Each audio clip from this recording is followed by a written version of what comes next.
રોજ પ્રાતઃકાળ સત્સંગ કરીએ છીએ, તો આજે દત્ત જયંતિ છે, દત્ત ભગવાન વિશે પણ કંઈ સંવાદ કરીએ. એકવાર મેં ગુરુદેવને પૂછ્યું હતું કે ગુરુજી, દત્ત એટલે શું? બાપજીએ કહ્યું, દત્ત એટલે આપવું. જુઓ તમે કે પરમાત્મા, એની ફિલોસોફી, એના નામમાં પણ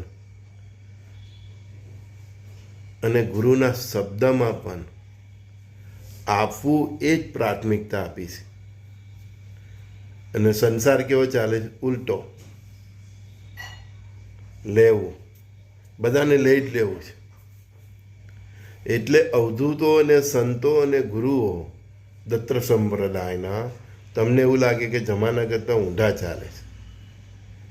જમાના કરતાં ઊંધા કેમ ચાલે છે? કારણ કે એમનો બેઝિક પ્રિન્સિપાલ છે આપવાનો, ને આપણો બધાનો સિદ્ધાંત છે લઈ લેવાનો. તો દત્તાત્રેય ભગવાનની ભક્તિ કરો તો પહેલાં આપણી નીતિમાં અને નિયતિમાં ફેરફાર કરવો પડે. આપતા શીખવું પડે. લઈ લેવું જમાના પાસેથી, દુનિયા પાસેથી ખાલી લેવાની ભાવના રાખવી, તો તેમાં દત્ત ભક્તિ સફળ ન થાય પાય. આપવાની જેની ભાવના ક્રિએટિવ થાય, એક્ટિવ થાય, તે દત્ત ભક્તિમાં આગળ સફળ થાય છે. કેમ કે પરમ ગુરુદેવે જ કહ્યું, દત્ત એટલે જ આપવું એમ. અને દત્ત એ સત છે, અને સત એ જ બ્રહ્માંડનો બેઝિક પાયો છે. આખું બ્રહ્માંડ સત્ય પર જ ઊભું છે. અને સત્ય શું છે? આપવું. એ જ શબ્દને વ્યવહારમાં પણ પરમાત્માએ લાવી દીધો છે કે આપ અને પછી લે. આપણી ગુજરાતી ભાષામાં કેવો શબ્દ છે? આપ લે. હિન્દીમાં પણ એ જ છે, અને અંગ્રેજીમાં છે ગીવ એન્ડ ટેક. એટલે કે પહેલાં ગીવ કર અને પછી ટેક કર. દુનિયાની દરેક સંસ્કૃતિના જે કંઈ પણ મહાઅનુભવો થઈ ગયા, એમણે એક જ વસ્તુ શીખી છે, આપ અને પછી લે. તો દત્તની ભક્તિ કરો ને ભાઈ, ભગવાન દત્તાત્રેય સાથે જોડાવો ને, તો પહેલાં આપવાનું શીખો. અને ભગવાન દત્તાત્રેય સાથે જોડાય એટલે બ્રહ્મા વિષ્ણુ મહેશ સાથે જોડાય. તો ખાલી વિષ્ણુની ભક્તિ કરતા હોય કે ખાલી મહેશની ભક્તિ કરતા હોય, એટલે મહાદેવની કે બ્રહ્મદેવની, ત્રણેયની ભક્તિમાં આપવાનું જ શીખવું છે. મતલબ જે આપી જાણે તે જ ભક્તિ કરી જાણે.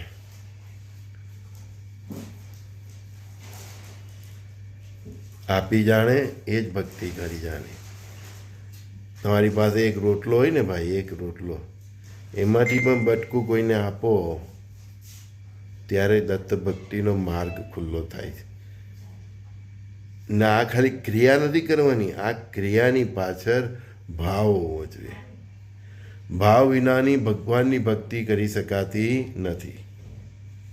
અને તમે ભાવ કરો છો કે ખાલી ક્રિયા કરો છો, એ ક્રિયાનું નાટક ભગવાનને દેખાઈ જાય છે. ભગવાનની આગળ નાટક, અભિનય ચાલતો નથી. એટલે અમને લોકોને કોઈ ફિલ્મ એક્ટ્રેસમાં ઇન્ટરેસ્ટ જ નથી.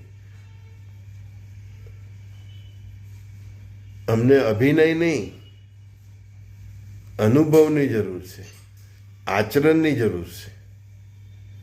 એટલે જે વ્યક્તિ આચરણવાળા છે, અનુભવવાળા છે, તેને સાંભળવું ગમે. અમને એક્ટ્રેસ અભિનયની જરૂર નથી, ન અમને ન અમારા ઈષ્ટદેવને. તો ભગવાનને ની પ્રસન્ન કરવા માટે જે કંઈ પણ ક્રિયા કરો ને ભાઈ, એમાં અભિનય ન હોવો જોઈએ. એ ખરા અંતઃકરણથી, તમારા હૃદયથી એનું આચરણ હોવું જોઈએ. પરમાત્મા આચરણ જોઈ છે. પછી એ ગરીબ હોય, મધ્યમ વર્ગની વ્યક્તિ હોય કે પૈસાદાર હોય, એને આચરણ સાથે મતલબ છે. કારણ કે ધન ધાન્ય સમૃદ્ધિ તો તમારા કર્મોથી તમને મળી છે. ગરીબાઈ કે મધ્યમ વર્ગ કે સંપત્તિવાન લોકો છે, એ બધું તમારા કર્મો, એટલે કે એની પાછળ સત્કર્મો જે તમે કર્યા ને એના પુણ્યથી તમને મળી છે.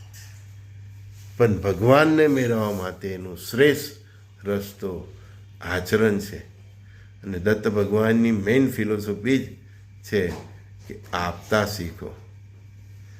આપતા એટલે બધું જ, ધન ધાન્ય સમૃદ્ધિ પ્રેમ સેવા, હે ને, કરુણા દયા, આ બધા પર્યાયો આપવાના જ છે.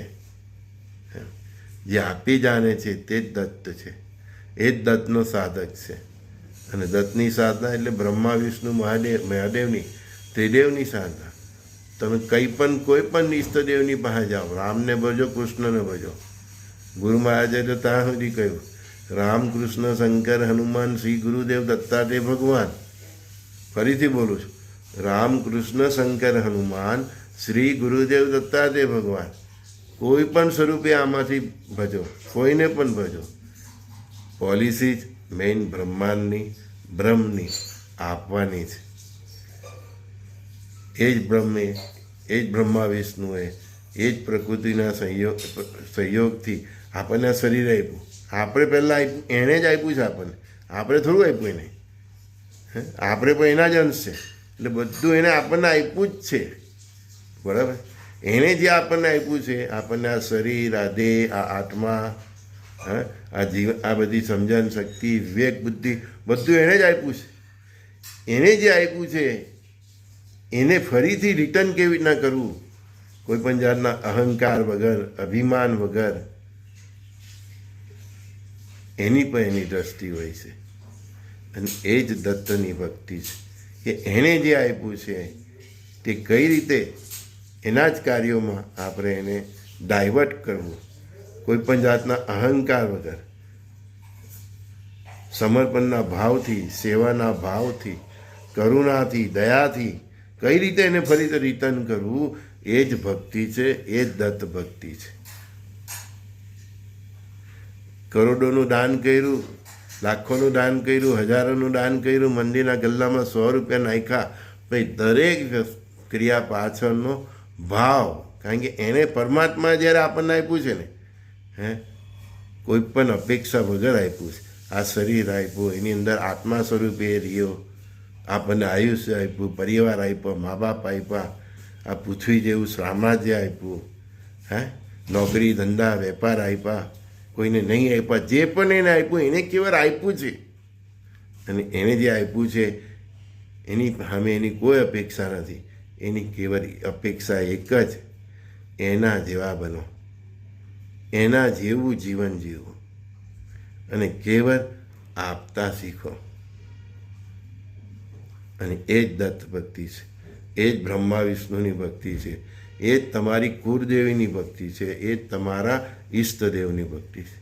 કારણ કે ભગવાને તો કહી દીધું, ગુરુ મહારાજે તો, રામ કૃષ્ણ શંકર હનુમાન શ્રી ગુરુદેવ દત્તાત્રેય ભગવાન. સર્વે એક જ છે. આ બધામાંથી કોઈના પણ ભક્ત હો, આપતા શીખો. એ જ દત્ત ભક્તિ, એ જ ઈશ્વરની ભક્તિ. દત્ત જયંતિના દિવસે આ સંવાદ પ્રાતઃકાળનો મારા સર્વે સખાઓ માટે સંજય બોરીવાલાના શ્રી ગુરુદેવ દત્ત. પરસ્પર દેવો ભવ.